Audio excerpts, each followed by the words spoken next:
সুপ্রিয় শ্রোতারা, গল্পের আসর বাই অগ্নিলা চ্যানেলে আপনারা শুনছেন বিভূতিভূষণ বন্দ্যোপাধ্যায় লেখা আদর্শ হিন্দু হোটেল। আজ এর ৬ষ্ঠ পর্ব। হোটেলে ফিরিয়া সে বড় ডেকে রান্না চাপাইয়া দিল। বংশী ঠাকুর এবেলা এখনো আসে নাই। হাজারি অত্যন্ত খুশির সহিত চারিদিকে চাহিয়া দেখিতে লাগিল। সে অত্যন্ত পরিচিত পুরাতন রান্নাঘর, এমনকি একখানা পুরনো লোহার খুন্তি ৫ মাস আগে টিনের চালের বাতাস গায়ে সে গুজিয়া রাখিয়া দিয়েছিল। এখনও সেখান সেই স্থান হইতে মরিচা পড়া অবস্থায় গোজাই রহিয়াছে। সেই বংশী, সেই রতন, সেই পদ্ম দিদি। বংশী আসিয়া ঢুকিল। হাজারি বলিল, আজ পেঁপে কুটিয়ে দাও তো বংশী, একবার পেঁপের তরকারি মন দিয়ে রাঁধি, অনেক দিন পরে। একদিনে বাড়ুজ্যে মশায়ের হোটেলে কানা করে দেব। গোদের ঘরে পদ্মঝির গলার আওয়াজ পাইয়া বংশী বলিল, ও পদ্ম দিদি, শোনো এদিকে, ও পদ্ম দিদি।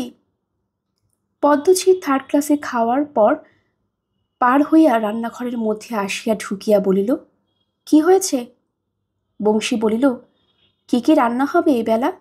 হাজারি বলেছে পেঁপের তরকারি রাঁধবে ভালো করে, 2-একটা ভালো মন্দ আমাদের দেখাতে হবে আজ থেকে।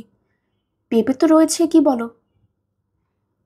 পদ্মঝি বলিল, না, পেঁপে কাল হবে, আজ এবেলা বিলিতি কুমড়ো হোক, আর কুচু মাছের ঝাল করো। 7 আনা সের চিংড়ি ওবেলা গিয়েছে, এবেলা দেখি কি মাছ পাওয়া যায়। হাজারি বলিল, পদ্ম দিদি, আজ একটু মাংস হোক না। পদ্মঝি এতক্ষণ পর্যন্ত হাজারির সঙ্গে সরাসরিভাবে বাক্যালাপ করে নাই।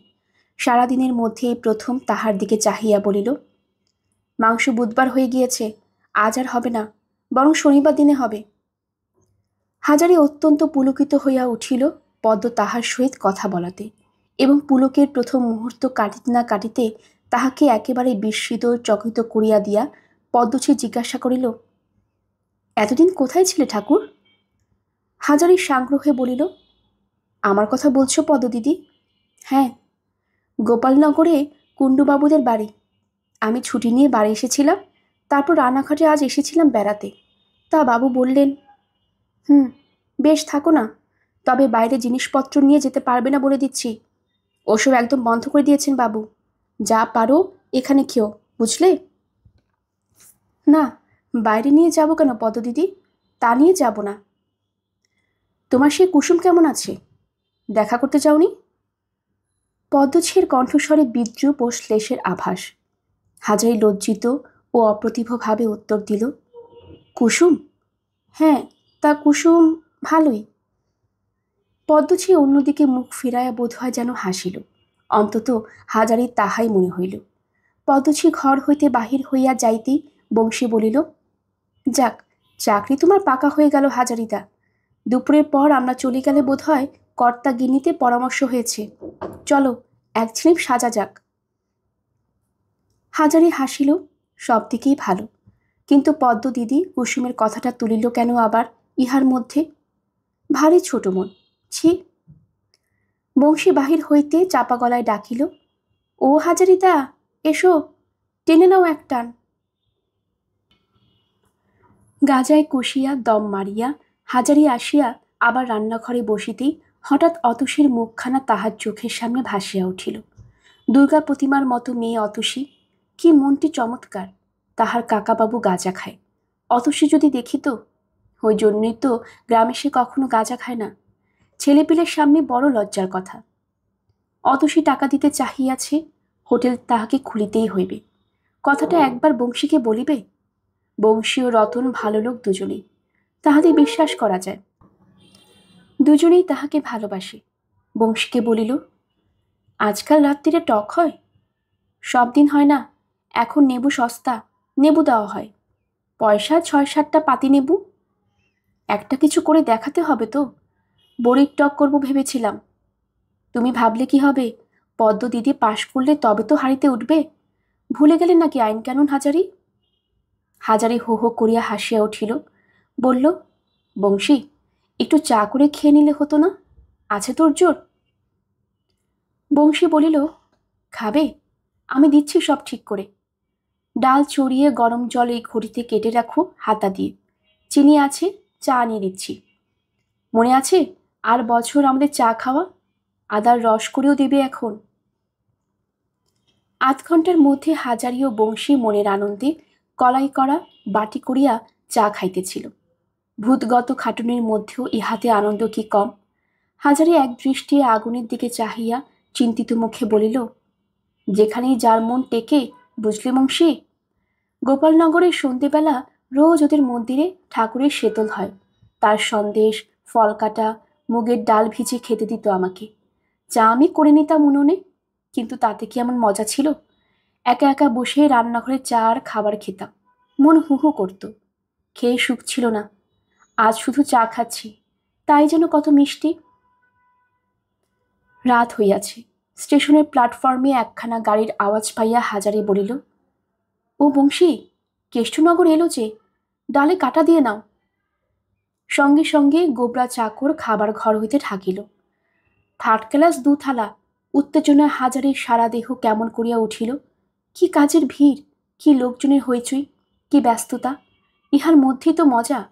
তা নয়, গোপালনগরের মতো পাড়াগা জায়গায় কুণ্ডুদের বৃহৎ নিস্তব্ধ অট্টালিকার মধ্যে নিস্তব্ধ রান্নাঘরে কোণে বসিয়া কড়িকাঠ গুনিতে গুনিতে আর বাড়ির পেছনে বাগানের তেঁতুল গাছে বাদুর ঝোলা ডালপালার দিকে চাহিয়া চাহিয়া রান্না করা। সে কি তাহার পোষায়? সে হইল শহরের মানুষ। সংক্রান্তির পরের দিন কুসুমের বাড়ি বেলা প্রায় 12টার সময় সে নিমন্ত্রণ রাখিতে গেল। বংশী ঠাকুরকে বলিয়া একটু সকাল সকাল হোটেল হইতে বাহির হইল। কুসুম গোয়ালঘরের নতুন উনুনে আলাদা করিয়া কপির ডালনা রাঁধিতেছে। একখানা কলা পাতায় খান কতক বেগুন ভাজা ও একটা পাথরের খোড়ায় ছোলার ডাল। শুদ্ধাচারে সব করিতে হইতেছে বলিয়াই পাথরের খোড়া ও কলাপাত্তা ইত্যাদির ব্যবস্থা। হাজারি দেখিয়া মনে মনে হাসিয়া ভাবিল, কুসুমের কাণ্ড দেখো। থাকি হোটেলে, কত ছোঁয়া লেপা হয়ে যায় তার নেই ঠিক। ও আবার নেয়ে ধুয়ে ধোয়া কাপড় পরে গুরু ঠাকুরের মতো যত্ন করে রাঁধতে বসেছে। কুসুম সলজ্জ হাসিয়া বলিল, জ্যাঠামশাই, এখনো হয়নি, একটু দেরি আছে। আমি কিন্তু তরকারি সব রেঁধেছি, আপনি শুধু বসে যাবেন। হাজারি বলিল, তুমি তরকারি রাঁধলে যে বড়, সে কথা তো ছিল না। আমি তোমার তরকারি খাবো কেন? ঠকাতে পারবেন না জ্যাঠামশাই, কোনো তরকারিতে নুন দিইনি।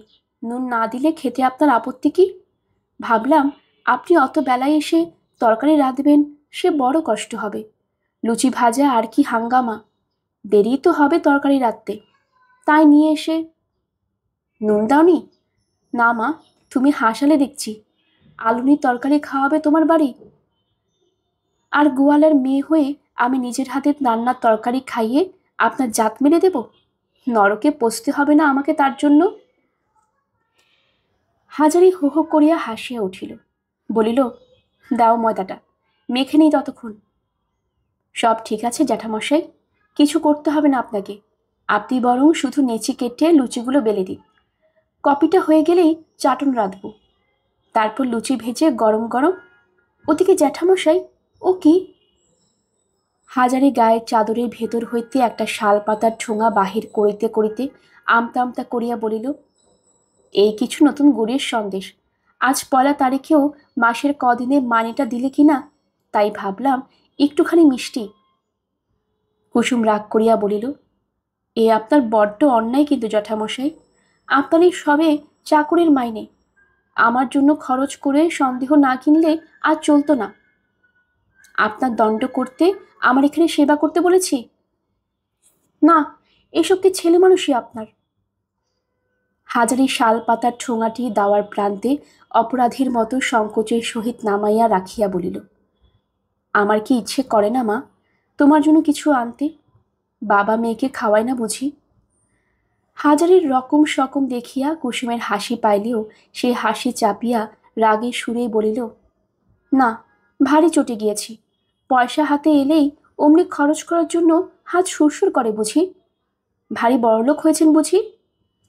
ও মাসে 7টা দিন কাজ করে কত মাইনে পেয়েছেন যে 1 টাকার সন্দেশ আনলেন অমনি? হাজারি চুপ করিয়া অপ্রতিভ মুখে বসিয়া রহিল।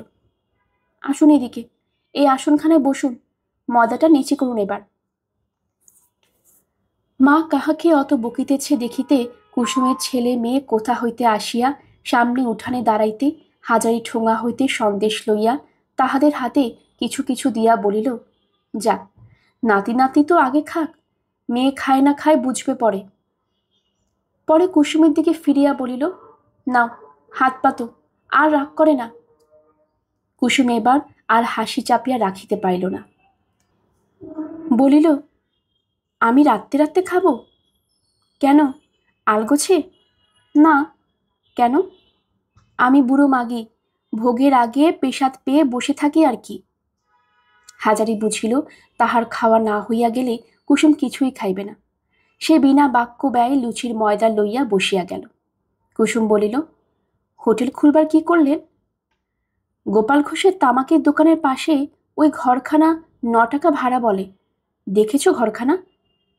কুসুম উৎফুল্ল হইয়া বলিল, কবে খুলবেন? সামনের মাসে। টাকা দেবে তো?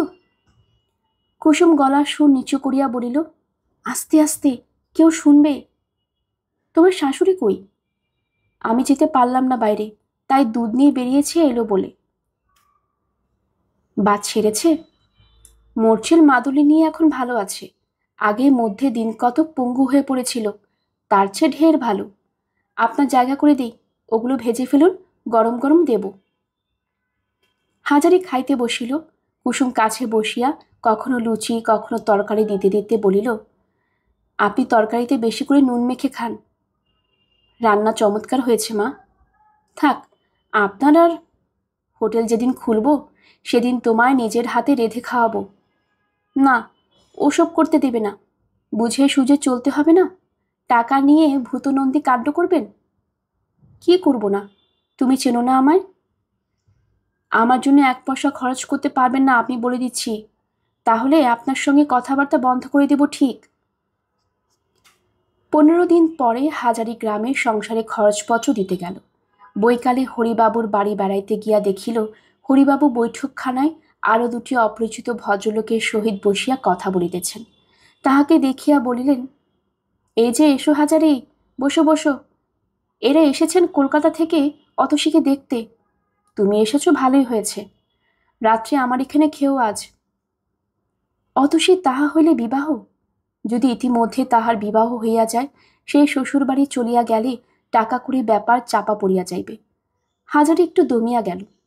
8 ঘণ্টা পরে হরিবাবু বলিলেন, আমি সন্ধ্যানিকটা সেরে আসি, আপনাদের ততক্ষণ চা দিয়ে যাক। ভদ্রলোক 2 জন বলিলেন, তিনি ফিরিয়া আসিলে একতে চা খাওয়া যাইবে, তাহারা ততক্ষণ একবার নদীর ধারে বেড়াইয়া আসিবেন।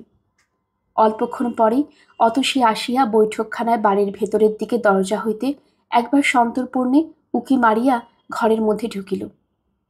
এসো এসো মা, ভালো আছো? আপনি ভালো আছেন কাকাবাবু? গোপালনগর থেকে আসছেন? না মা, আমি গোপালনগরে আর নেই তো।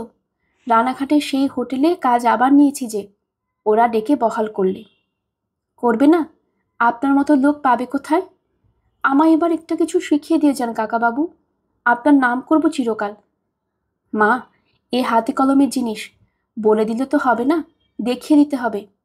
তার সুবিধে হবে কি? আমি এর আগেও তোমাকে তো বলেছি এ কথা। কাল আপনার বাড়ি যাব এখন, টেপিকে বলবেন।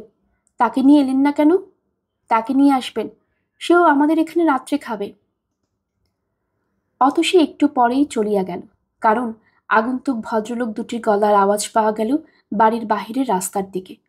পরদিন সকালে টেপির মা উঠান ঝাড় দিতেছে, এমন সময় অতসী বাড়ির উঠানের মাচাতলা হইতে ডাকিল, টেপি, ও টেপি।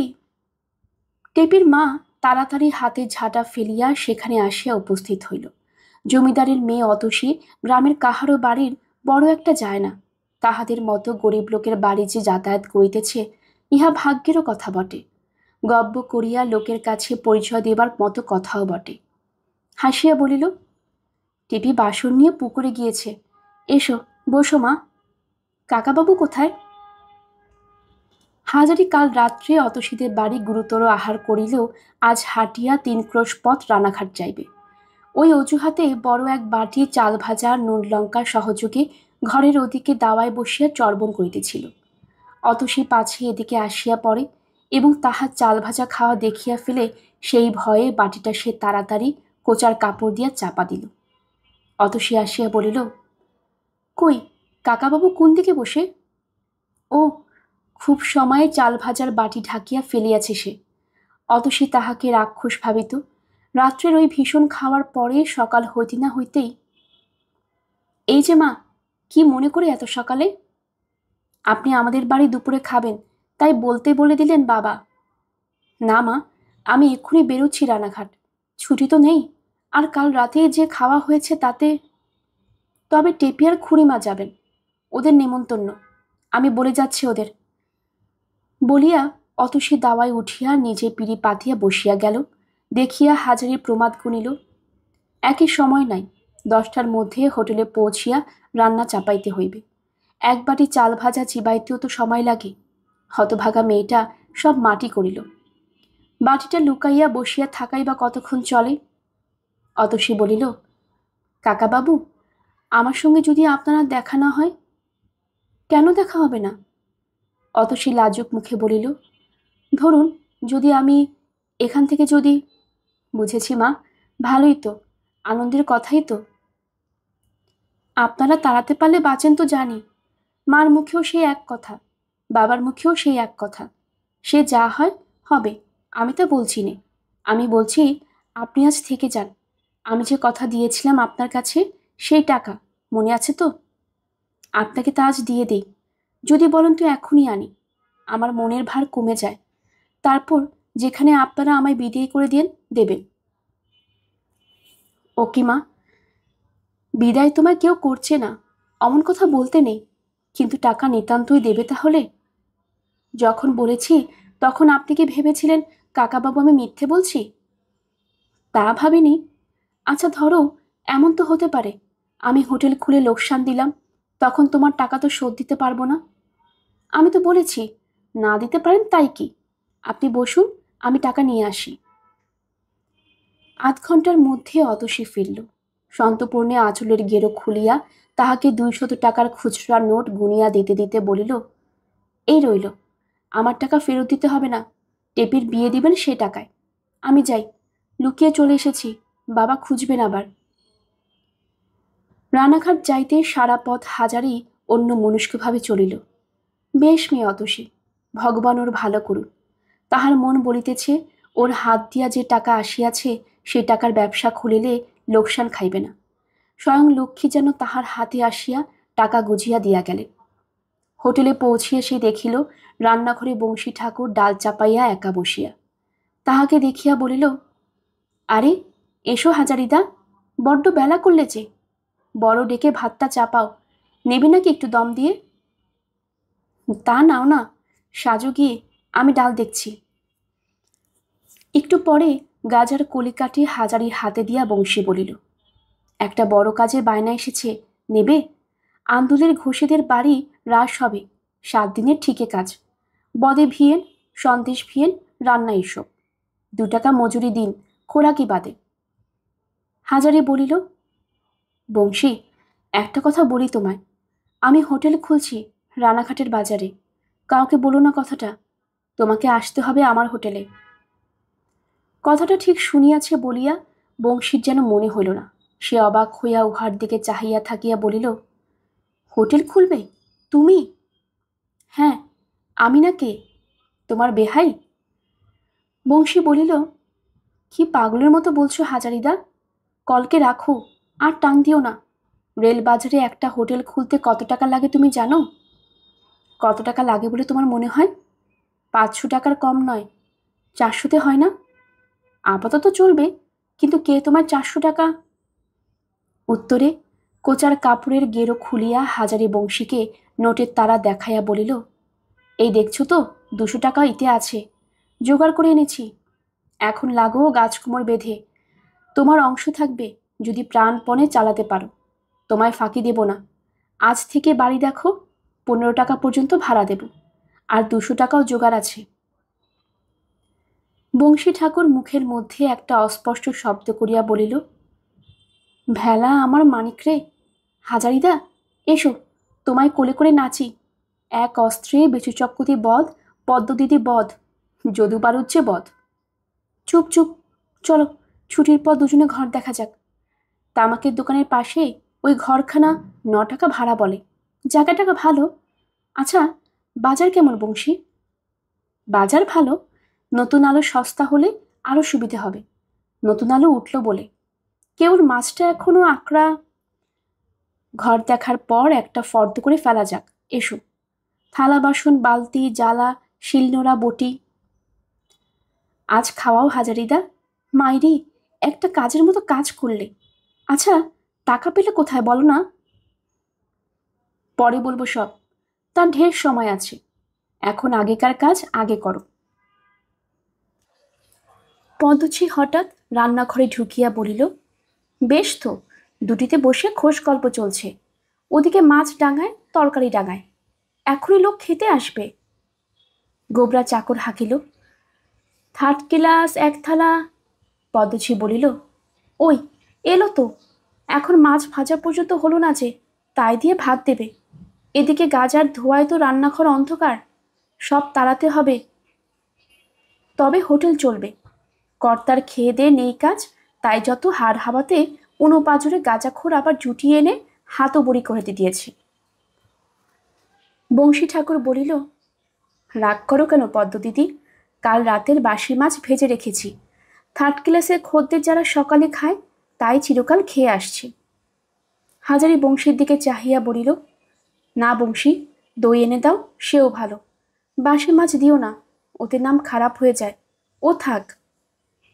পদ্মঝি ঝাঁঝের সহিত বলিল, দইয়ের পয়সা তুমি দিও তবে ঠাকুর, হোটেল থেকে দেওয়া হবে না। তুমি বেলা করে বাড়ি থেকে এলে বলেই মাছ হলো না। বংশী ঠাকুর একা কত দিকে যাবে? হাজারি চুপ করিয়া রহিল। হোটেলের ছুটির পর হাজারি চূর্ণী ঘাটে যাইবার পথে রাধাবল্লভ তলায় বারবার নমস্কার করিয়া গেল। ঠাকুর রাধাবল্লভ এতদিন পরে যেন মুখ তুলিয়া চাহিয়াছেন। তাহার সেই প্রিয় গাছটির তলায় বসিয়া হাজারে কত কি কথা ভাবিতে লাগিল। অতসী টাকা দিয়াছে, তাহার বাড়ি বহিয়া আসিয়া টাকা দিয়া গিয়াছে। হয়তো সে হোটেল খুলিতে দেরি করিত, কিন্তু আর দেরি করা চলিবে না। অত সে মায়ের কাছে কথা দিয়াছে, সে কথা রাখিতে হইবেই তাকে। রানাঘাট বেশ লাগে তাহার। বেচুবাবুর হোটেল তো একমাত্র জায়গা যেখানে তাহার মন ভালো থাকে, জীবনটা শান্তিতে কাটাইতেছে বলিয়া মনে হয়। এই রানাঘাটের রেল বাজার ছাড়িয়া সে কোথাও যাইতে পারিবে না। এখানেই হোটেল খুলিবে, অন্যত্র নয়। বৈকালের দিকে সে কুসুমের বাড়ি গেল। কুসুম বলিল, আজকে এলেন? আসুন, বসুন। হাজারি হাসি মুখে বলিল, একটা জিনিস রাখতে হবে মা। কি? হাজারি পেট কোচর হইতে 200 টাকার নোট বাহির করিয়া বলিল, রেখে দাও। কুসুম অবাক হইয়া বলিল, কোথায় পেলেন? ভগবান দিয়েছেন। হোটেল খুলবার রেস্তো জুটিয়ে দিয়েছেন এতদিন পরে। এই 200 আর তোমার 200, সামনের মাসে খুলব ভাবছি। এই টাকা কে দিলে জ্যাঠামশাই, বললেন না আমায়? তোমার মতো আরেকটি মা। আমি চিনি নে? আমাদের গায়ের বাবুর মেয়ে অতসী। বলবো সেসব কথা আরেকদিন। আজ বেলা যাচ্ছে, আমি গিয়ে ডেক চাপাই গে। টাকা রেখে দাও এখন। হোটেলে আসিয়া বংশীকে বলিল, তোমার ভাগ্নিটিকে চিঠি লিখে আনাও বংশী, তাকে গদিতে বসাতে হবে। লেখাপড়া কাজ তো আমায় বা তোমায় দিয়ে হবে না। বংশী বলিল, সে তো বসেই আছে হাজারিদা, একটা কাজ পেলে বেঁচে যায়। আমি আজই লিখছি, আর ঘর আমি দেখে এসেছি। তামাকের দোকানের পাশে ঘরটা ভালো, ওইটাই নাও, লেগে যাও দুর্গা বলে। দিন 2 পরে একদিন সকালে পদ্মছি বলিল, ও ঠাকুর, শুনে রাখো, আজ কোথাও যেও না সব ছুটির পরে। আজ ওবেলা সত্যনারায়ণের সিন্নি, খদ্দেরদের ভাত দেবার সময় বলে দিও ওবেলা যেন থাকে। আর তোমরা খেয়ে দিয়ে আমার সঙ্গে বেরোবে সত্যনারায়ণের বাজার করতে। বংশী ঠাকুর হাজারের দিকে চাহিয়া হাসিল। অবশ্য পদ্মছি চলিয়া গেলে। ব্যাপারটা এই, হোটেলের এই যে সত্যনারায়ণের পূজা, ইহাদের একটি ব্যবসা। যাহারা মাসিক হিসেবে হোটেলে খায়, তাহাদের নিকট হইতে পূজার নাম করিয়া চাঁদা বা প্রণামী আদায় হয়। আদায় টাকার সব অংশ ব্যয় করা হয় না বলিয়াই হাজারি বা বংশীর ধারণা। অথচ সত্যনারায়ণের প্রসাদের লোভ দেখাইয়া দৈনিক নগদ খরিদ্দার যাহারা, তাহাদেরও রাত্রে আনিবার চেষ্টা করা হয়। কারণ এমন অনেক নগদ খরিদ্দার আছে যাহারা একবেলা হোটেলে খাইয়া যায়, দুবেলা আসে না। বংশী ঠাকুর পরিবেশনের সময় প্রত্যেক ঠিকা খরিদ্দারকে মোলায়েম হাসি হাসিয়া বলিতে লাগি, আগে বাবু, ওবেলা সত্যনারায়ণ হবে হোটেলে, আসবেন, ওবেলা অবশ্যই করে আসবেন। বাহিরে গদির ঘরে বেচু চক্কতিও খরিদ্দার দিককে ঠিক অমনি বলিতে লাগিল। বংশী ঠাকুর হাজারিকে আড়ালে বলিল, সব ফাঁকির কাজ। এক চিলতে কলার পাতার আগায় 1 হাত করে গুড় গোলা আটা আর তার উপর 2খানা বাতাসা, হয়ে গেল এর নাম তোমার সত্যনারায়ণের সিন্নি, চামার কোথাকার। সন্ধ্যার সময় পূর্ণ ভট্টাচ সত্যনারায়ণের পূজা করিতে আসিলেন। বাসনের ঘরে সত্যনারায়ণের পিড়ি পাতা হইয়াছে, হোটেলের 2-4 মিলিয়া ঘড়ি ও কাসর পিটাইতেছে, পদ্মঝি ঘন ঘন শাকে ফু পড়িতেছে, খানিকটা খরিদ্দার আকৃষ্ট করিবার চেষ্টাতেও বটে। স্টেশনে যে চাকর হিন্দু হোটেল বলিয়া চেঁচায়, তাহাকেও বলিয়া দেওয়া হইয়াছে, সে যাত্রীদের প্রত্যেককে বলিতেছে, আসুন বাবু, সিমি পেশাদ হচ্ছেন হোটেলে, খাওয়ার বড্ড জুত আজকে, আসুন বাবু। যাহারা নগদ পয়সার খরিদ্দার, তাহারা ভাবিতেছে, অন্য হোটেলেও তো পয়সা দিয়া খাইবে, যখন তখন সত্যনারায়ণের প্রসাদ ফাও যদি পাওয়া যায়, বেচু চক্কতির হোটেলে যাওয়া যাক না কেন। ফলে যদু বাণিজ্যের হোটেলে দৈনিক নগদ খরিদ্দার যাহারা, তাহারাও অনেক আসিয়া জুটিতেছে এই হোটেলে। এদিকে নগদ খরিদ্দারদের জন্য ব্যবস্থা এই যে, তাহাদের সিন্নি খাইতে দেওয়া হইবে ভাতের পাতে, অর্থাৎ টিকিট কিনিয়া ভাত খাইতে ঢুকিলে তবে, নতুবা সিন্নিটুকু খাইয়া লইয়াই যদি খরিদ্দার পালায়। মাসিক খরিদ্দারদের জন্য অন্য প্রকার ব্যবস্থা, তাহারা চাঁদা দিয়াছে, বিশেষত তাহাদের খাতির করাও দরকার। পূজা সাঙ্গ হইলে তাহাদের সকলকে একত্র বসাইয়া প্রাসাদ খাইতে দেওয়া হইল। বেচু চক্কতি নিজে প্রত্যেকের কাছে গিয়া জিজ্ঞাসা করিতে লাগিলেন, তাহারা আরেকটু করিয়া প্রসাদ লইবে কিনা। যখন ওদিকে মাসিক খরিদ্দারগণকে সিন্নি বিতরণ করা হইতেছে, সে সময় হাজারি দেখিল রাস্তার উপর যতীন মজুমদার দাঁড়াইয়া হা করিয়া তাহাদের হোটেলের দিকে চাহিয়া আছে। সেই যতীন। হাজারির মনে হইল লোকটার অবস্থা আরও খারাপ হইয়া গিয়াছে, কেমন যেন অনাহার শীর্ণ চেহারা। সে ডাকিয়া বলিল, ও যতীনবাবু, কেমন আছেন? যতীন মজুমদার অবাক হইয়া বলিল, কে, হাজারি নাকি? তুমি আবার কবে এলে এখানে? সে অনেক কথা বলবো এখন, আসুন না, আসুন। যতীন ইতস্তত করিয়া রান্নাঘরের পাশে বেড়ার গায়ে দরজা দিয়া হোটেলে ঢুকিয়া রান্নাঘরে দৌড়ে আসিয়া দাঁড়াইল। হাজারি দেখিল তাহার পায়ে জুতা নাই, গায়ে অতি মলিন উড়ানি, পরনে ধুতিখানিও তদ্রূপ, আগের চেয়ে রোগা হইয়াও গিয়াছে ও লোকটা। দারিদ্র্য অভাবের ছাপ চোখে মুখে বেশ পরিস্ফুট। যতীন কাষ্ঠ হাসি হাসিয়া বলিল, আরে, তোমাদের এখানে বুঝি সত্যনারায়ণ হচ্ছে আজকে? আগে আমিও কত এসেছি, খেয়েছি। তা খাবেন না? আপনি তো ছিলেন 12 মাসের বাঁধা খদ্দের, তা আসুন, প্রসাদ খেয়ে যান। যতীন ভদ্রতা করিয়া বলিল, না না, থাক থাক, তার জন্য আর কি হয়েছে। হাজারে একবার এদিক ওদিক চাহিয়া দেখিল কেহ কোনো দিকে নাই, সবাই খাবার ঘরে মাসিক খরিদ্দারদের আপ্যায়ন করিতে ব্যস্ত। সে কলার পাত পাতিয়া যতীনকে বসাইল এবং পাশে বাসনের ঘর হইতে বড় বাটির 1 বাটি সত্যনারায়ণের সিন্নি, 1 মুঠা বাতাসা ও 2টি পাকা কলা আনিয়া যতীনের পাতে দিয়া বলিল, একটু পেরসাদ খেয়ে নিন। যতীন মজুমদার দ্বিরুক্তি না করিয়া সিন্নির সহিত কলা 2টি চটকাইয়া মাখিয়া লইয়া যেভাবে গোগ্রাসে গিলিতে লাগিল, তাহাতে হাজারেরও মনে হইল লোকটা সত্যি যথেষ্ট ক্ষুধার্ত ছিল। বোধহয় ওবেলা আহার জোটে নাই। 3-4 গ্রাসে অতখানি সিন্নি সে নিঃশেষে উড়াইয়া দিল। হাজারি বলিল, আর একটু নেবেন? যতীন পূর্বের মতো ভদ্রতার সুরে বলিল, না না, থাক থাক, আর কেন। হাজারি আরও 1 বাটি সিন্নি আনিয়া পাতে ঢালিয়া দিতে যতীনের মুখ চোখ যেন উজ্জ্বল হইয়া উঠিল। তাহার খাওয়া অর্ধেক হয়েছে এমন সময় পদ্মঝি রান্নাঘরে দৌড়ে আসিয়া হাজারিকে কি একটা বলতে গেল এবং গোগ্রাসে ভোজনরত যতীন মজুমদারকে দেখিয়া হঠাৎ থমকিয়া দাঁড়াইয়া বলিল, ওকে? হাজারি হাসিয়া বলিল, ও যতীনবাবু, চিনতে পারছো না পদ্মদিদি? আমাদের পুরনো বাবু।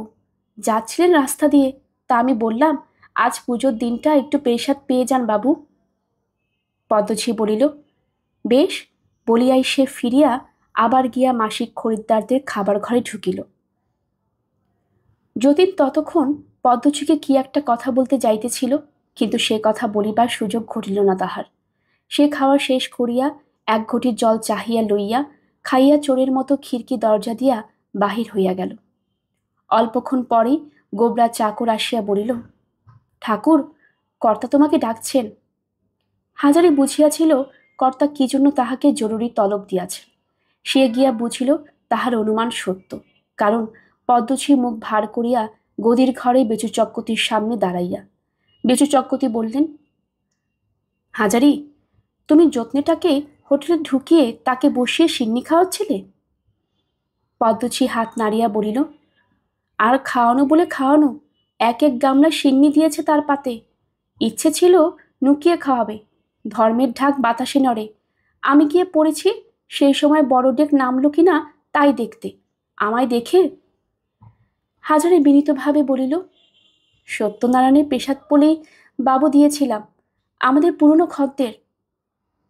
বেচু চক্রবর্তী দাঁত খিচাইয়া বলিলেন, পুরনো খদ্দের? ভারী আমার পুরনো খদ্দের রে, হোটেলের এক মুঠো টাকা ফাঁকে দিয়ে চলে গিয়েছে। ভারী খদ্দের আমার, 4 মাস বিনি পয়সা খেয়ে গেল, একটি আতলা উপর হাত করলে না। পয়লা নম্বরে জুয়াচোর কোথাকার খদ্দের। তুমি কার হুকুমে তাকে হোটেলে ঢুকতে দিলে শুনি? পদ্মঝি বলিল, আমি কোনো কথা বললেই তো পদ্ম বড় মন্দ। এই হাজারি ঠাকুর কি কম শয়তান নাকি বাবু? আপনি জানেন না সব কথা? সব কথা আপনার কানে তুলতেও আমার ইচ্ছে করে না। নুকিয়ে নুকিয়ে হোটেলের আর্ধেক জিনিস ওঠে ওর এয়ার বক্সিদের বাড়ি। যত্নে ঠাকুর ওর এয়ার, বুঝলেন না আপনি?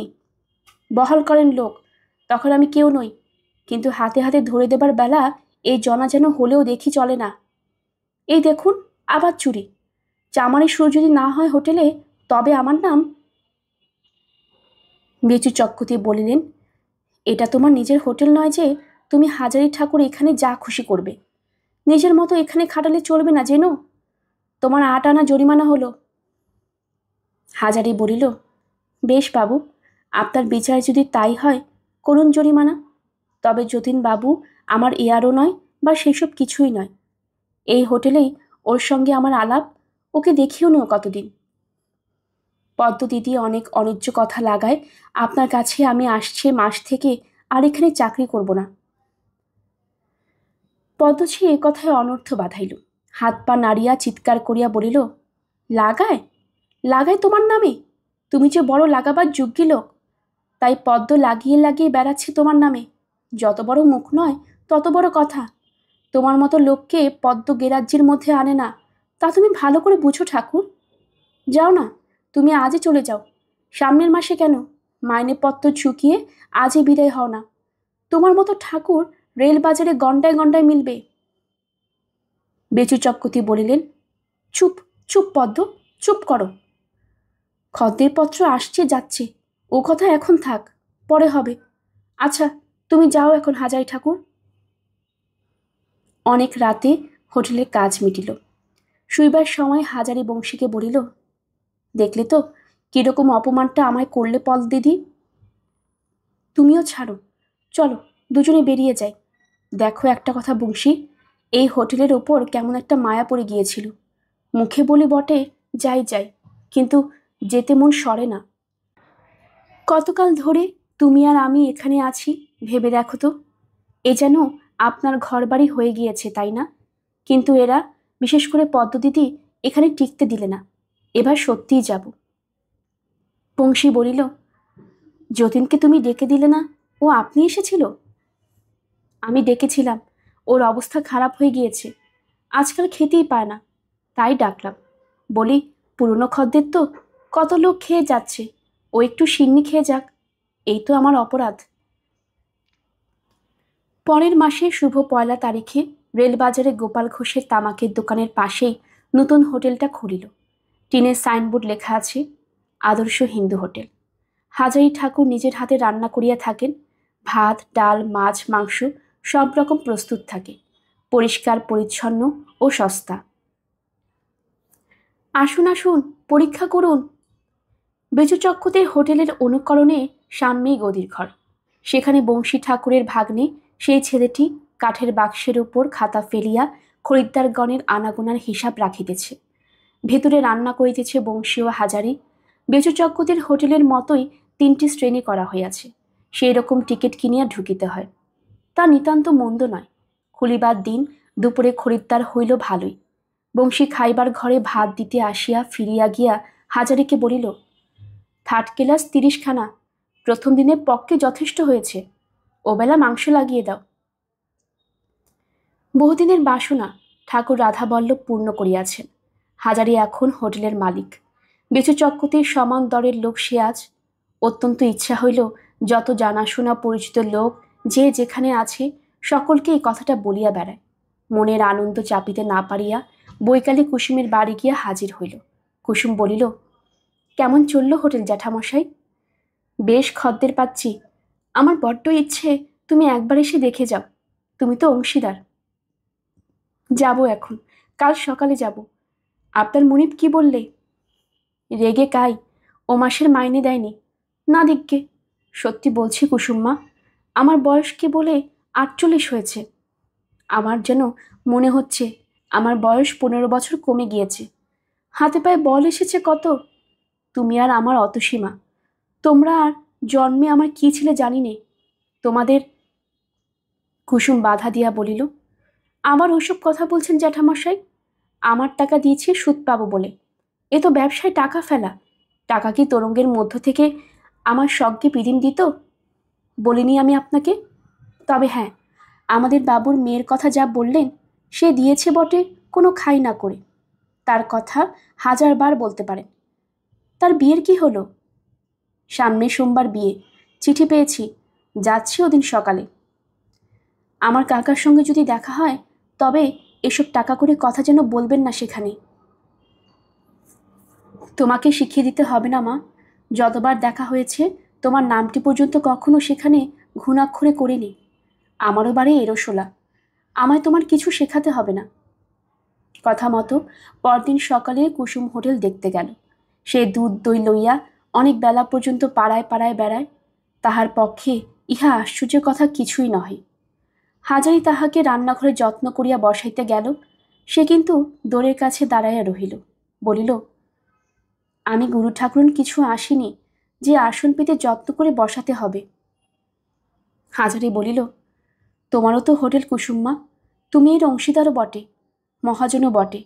নিজের জিনিস ভালো করে দেখে শুনো, কি হচ্ছে না হচ্ছে তদারক করো, এতে লজ্জা কি? বংশী, চিনে রাখো, এ একজন অংশীদার। এ কথায় কুসুম খুব খুশি হইল। মুখে তাহার আহ্লাদের চিহ্ন ফুটিয়া উঠিল। এমন একটা হোটেলে সে অংশীদার ও মহাজন, এ একটা নতুন জিনিস তাহার জীবনে। এভাবে ব্যাপারটা বোধ হয় ভাবিয়া দেখে নাই। হাজারি বলিল, আজ মাছ রান্না হয়েছে বেশ পাকা রুই। তুমি একটু বসো মা, মুলোটা নিয়ে যাও। না না জ্যাঠামশাই, ওসব আপনাকে বারণ করে দিয়েছি না। সকলের মুখে বঞ্চিত করে আমি মাছের মুড়ো খাবো, বেশ মজার কথা। আমি তোমার বুড়ো বাবা, তোমাকে খাইয়ে আমার যদি তৃপ্তি হয় কেন খাবে না, বুঝিয়ে দাও।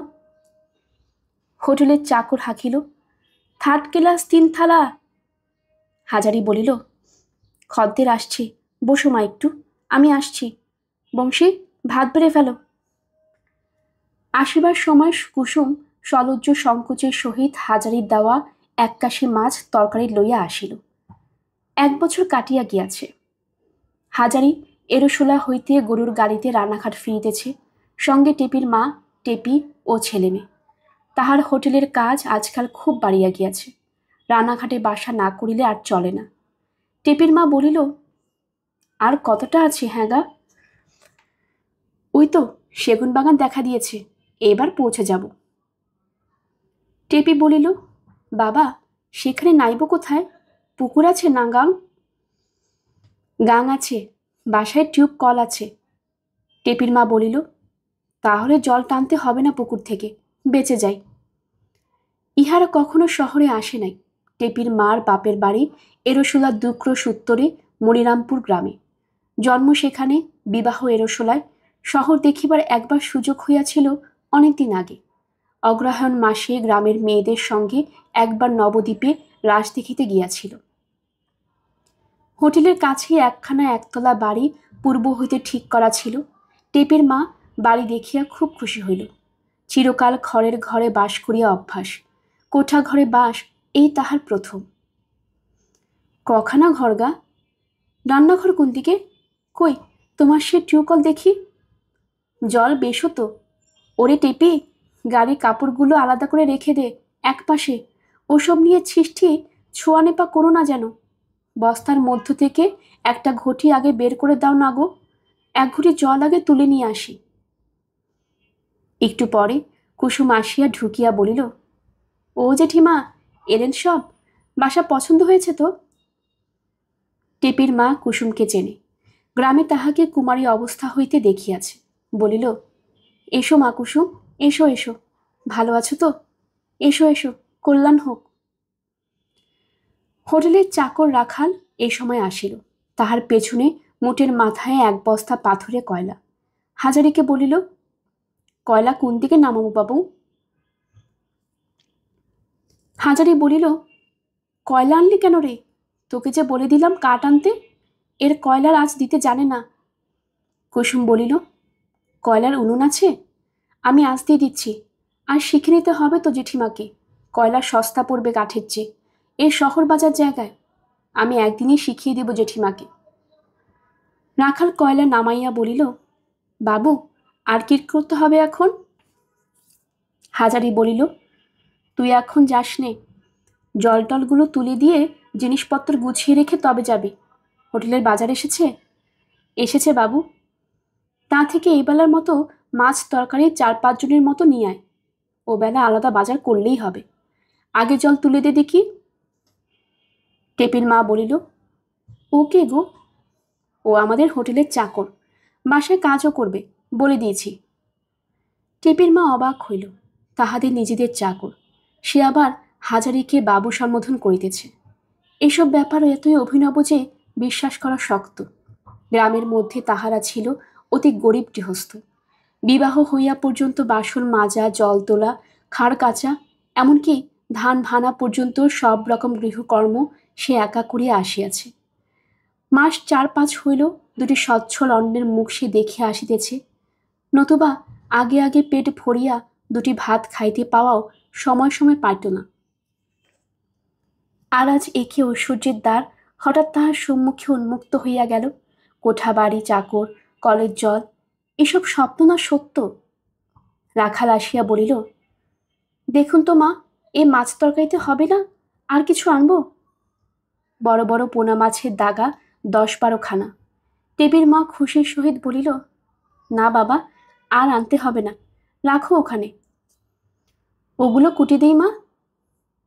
মাছ কুটিয়াও দিতে চায় যে, এই সৌভাগ্য তাহার অদৃষ্টে ছিল। হাজারি বলিল, আগে জল তুলে দে, তারপর কুটবি এখন, আগে সব নিয়ে নেই। কুসুম কয়লার উনুনে আঁচ দিয়া আসিয়া বলিল, জেঠিমা, আপনিও নিয়ে নিন, ততক্ষণ আঁচ ধরে যাক। বেলা প্রায় 11টা বাজে, রান্না চড়িয়ে দেবার আর দেরি করবার দরকার কি? আমি এবার যাই। টেপির মা বলিল, তুমি এখানে এবেলা খাবে কুসুম? কুসুম ব্যস্তভাবে বলিল, না না, আপনারা এলেন তেতেপুরে এই দুপুরের সময়, এখন কোনো রকমে দুটো ঝোল ভাত রেঁধে আপনারা এবেলা খেয়ে নিন, তার মধ্যে আবার আমার খাওয়ার হাংনার মায়। কিছু হাংনামা হবে না মা, তুমি না খেয়ে যেতে পারবে না। ভালো বেগুন এনেছি গা থেকে, তোমাদের শহরে তেমন বেগুন মিলবে না। বেগুন পোড়াবো এখন, বাপের বাড়ি বেগুন খেয়ে যাও আজ, কাল শুটকে যাবে। হাজারি স্নান সারিয়া বলিল, আমি একবার হোটেলে চললাম, তোমরা রান্না চাপাও, আমি দেখে আসি। আধ ঘন্টা পরে হাজারে ফিরিয়া দেখিল টেপি ও টেপির মা দুজনে উনুনে পরিত্রাহী ফু পাড়িতেছে। আজ নামিয়া গিয়াছে, তন মাছের ঝোল বাকি। টেপির মা বিপন্ন মুখে বলিল, ওগো, এ আবার কি হলো? উনুন যে নেমে আসছে, কি করি এখন? কুসুম বাড়িতে স্নান করিতে গিয়াছে, রাখাল গিয়াছে হোটেলে, কারণ এই সময়টা সেখানে খরিদ্দারের ভিড় অত্যন্ত। এবেলা অন্তত 100 জন খায়। বেচু চক্কতিও যদু বারোজের হোটেল কানা ভূঁইয়া পড়িয়াছে। হাজারি নিজের হাতে রান্না করে, তাহার রান্নার গুণে রেলবাজারের যত খরিদ্দার সব ঝুঁকিয়াছে তাহার হোটেলে। 3 জন ঠাকুর ও 4 জন চাকরে হিমশিম খাইয়া যায়। ইহারা কেহই কয়লার উনুনে আঁচ দেওয়া দূরের কথা, কয়লার উনুনই দেখে নাই। আজ কমিয়া যাইতেই বিষম বিপদে পড়িয়া গিয়াছে। ইহাদের অবস্থা দেখিয়া হাজারি হাসি পাইল, বলিল, শেখো, পাড়া গিয়ে ভূত হয়ে কতকাল থাকবে? সরি দেখি, ওর উপর আর 4টি কলা দিতে হয়, এই দেখিয়ে দেই। টেপির মা বলিল, আর তুমি বড্ড শহরে মানুষ, তবুও যদি এরোশোলা বাড়ি না হতো। আমি আমি আজ 7 বছর এই রানাঘাটে রেলবাজারে আছি। আমাকে পাড়া গিয়ে বলবে কে? ও কথা তুলে রাখো গে ছিকে। টেপি বলিল, বাবা, এখানে টকি আছে, তুমি দেখেছ? হাজারে 20 হাত জলে পড়িয়া গেল। টকি বায়োস্কোপ এখানে আছে বটে, কিন্তু বায়োস্কোপ দেখার শখ কখনো তাহার হয় নাই। কিন্তু টেপি আধুনিকা, এরোশোলায় থাকিলে কি হয়? বাংলার কোন পাড়া গায়ে আধুনিকতার ঢেউ যায় না। বিশেষত অতসী তার বন্ধু। অতসীর কাছে অনেক জিনিস সে শুনিয়াছে বা শিখিয়াছে, যাহা তাহার বাবা মা তো নয়, জানেও না। টেপির মা বলিল, টকি কি গা? হাজারি আধুনিক হইবার চেষ্টায় গম্ভীরভাবে বলিল, ছবিতে কথা কয় এই, দেখেছি অনেকবার, দেখব না আর কেন? বলিয়া তাচ্ছিলের ভাবে সবটা উড়াইয়া দিবার চেষ্টা করিতে লাগিল। কিন্তু টেপি পরক্ষণে জিজ্ঞাসা করিল, কি পালা দেখেছিলে বাবা? পালা? তা কি আর মনে আছে? লক্ষণের শক্তিশাল বোধ হয়। হ্যাঁ, লক্ষণের শক্তিশাল। মনের মধ্যে বহু কষ্টে হাতড়াইয়া ছেলেবেলা দেখা এক যাত্রার পালার নামটা হাজারি করিয়া দিল। টেপি বলিল, লপের শক্তিশাল আবার কি পালার নাম? ওর নাম তো টকি, পালার থাকে না। তাদের নাম আমি শুনেছি অতসীদির কাছে। সে তো হ্যাঁ, তুই আর অতসীদি ভারী সব জিনিস আর কি। যা সর দেখি, ওই কলা ঝুড়িটা। ও মামা বাবু, খাওয়া দাওয়া হলো? বলিয়া বংশীর ভাগ্নে সেই সুন্দর ছেলেটি বাড়ির মধ্যে ঢুকিতেই টেপির মা, পাড়া গেয়ে বউ, তাড়াতাড়ি মাথায় ঘুমটা টানিয়া দিতে গেল। টেপি কিন্তু নবাগত লোকটির দিকে কৌতূহলের দৃষ্টিতে চাহিয়া রহিল। হাজারি বলিল, এসো বাবা এসো, ঘোমটা দিচ্ছ কাকে দেখে? ও হলো বংশীর ভাগ্নে, আমার হোটেল খাতাপত্র রাখে, ছেলে মানুষ, ওকে দেখে আবার ঘোমটা। বংশের ভাগ্নিও আসিয়া টেপির মার পায়ের ধুলা লইয়া প্রণাম করিল। হাজারি মেয়েকে বলিল, তোর নরেন দাদাকে প্রণাম কর টেপি। এটি আমার মেয়ে, বাবা নরেন। ও বেশ লেখাপড়া জানে, সেলাইয়ের কাজটা ভালো শিখেছে, আমাদের গায়ে বাবুর মেয়ের কাছে। টেপির হঠাৎ কেমন লজ্জা করিতে লাগিল।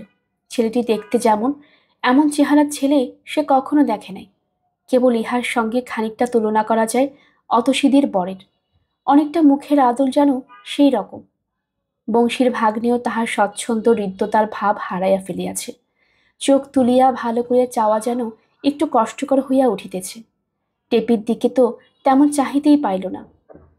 হাজারি বলিল, মুর্শিদাবাদে গাড়ি থেকে কজন নামলো আজ? নেমেছিল জন 10, তার মধ্যে 3 জনকে বেচু চক্রবর্তীর চাকর একরকম হাত ধরে জোর করে টেনে নিয়ে গেল। বাকি 7 জন আমরা পেয়েছি, আর বনগাঁ ট্রেন থেকে এসেছিল 5 জন। স্টেশনে গিয়েছিল কে? ব্রজ ছিল, রাখালও ছিল বনগাঁ গাড়ির সময়। ব্রজ বললে বেচু চক্রবর্তীর চাকরের সঙ্গে খদ্দের নিয়ে তার হাতাহাতি হয়ে যেত আজ। না, দরকার নেই বাবা ওসব, হাজার হোক আমার পুরনো মনিব, ওদের খেয়ে এতকাল মানুষ, হোটেলের কাজও শিখেছে ওদের কাছে। শুধু রাত্রে জানলে তো হয় না, এ একটা ব্যবসা। কি করে হাট বাজার করতে হয়, কি করে খদ্দের তুষ্ট করতে হয়, কি করে হিসেবপত্র রাখতে হয়, এও তো জানতে হবে। আমি 2 বছর ওদের ওখানে থেকেই কেবল দেখতাম ওরা কি করে চালাচ্ছে, দেখে দেখে শেখা, এখন সব পারি। বংশীর ভাগ্নে বলে, আচ্ছা মামিমা, খাওয়া দাওয়া করুন, আমি আসবো এখন ওবেলা। হাজারি বলল, তুমি কাল দুপুরে হোটেল খেও না, বাসাতে খাবে এখানে, বুঝলে? বংশীর ভাগ্নে চলিয়া গেলে টেপির অনুপস্থিতিতে হাজারি বলিল, কেমন ছেলেটি দেখলে? বেশ ভালো, চমৎকার দেখতে। ওর সঙ্গে টেপির বেশ মানায় না? চমৎকার মানায়। তা কি আর হবে? আমাদের অদৃষ্টে কি অমন ছেলে জুটবে? জুটবে না কেন? জুটে আছে। ওকে আনিয়ে রেখেছি হোটেলে। তবে কি জন্যে? তোমাদের রানাঘাটের বাসায় আনলাম, তবে কি জন্যে? টেপিকে যেন এখন কিছু বোঝো তো। কাল ওকে একটু যত্ন আত্তি করো। আমার অনেক দিনের ইচ্ছে ওর সঙ্গে টেপির। তা এখন অনেকটা ভরসা পাচ্ছি। ওর বাপের অবস্থা বেশ ভালো। ছেলেটাও ম্যাট্রিক পাস। বিয়ে দিয়ে হোটেলে বসিয়ে দেব। থাক আমার অংশীদার হয়ে। কাজ শিখে নিক। টেপিও কাছেই রইল আমাদের, বুঝলে না? অনেক মতলব আছে। টেপির মা বোকাশোকা মানুষ। অবাক হইয়া স্বামীর মুখের দিকে চাহিয়া তাহার কথা শুনিতে লাগিল।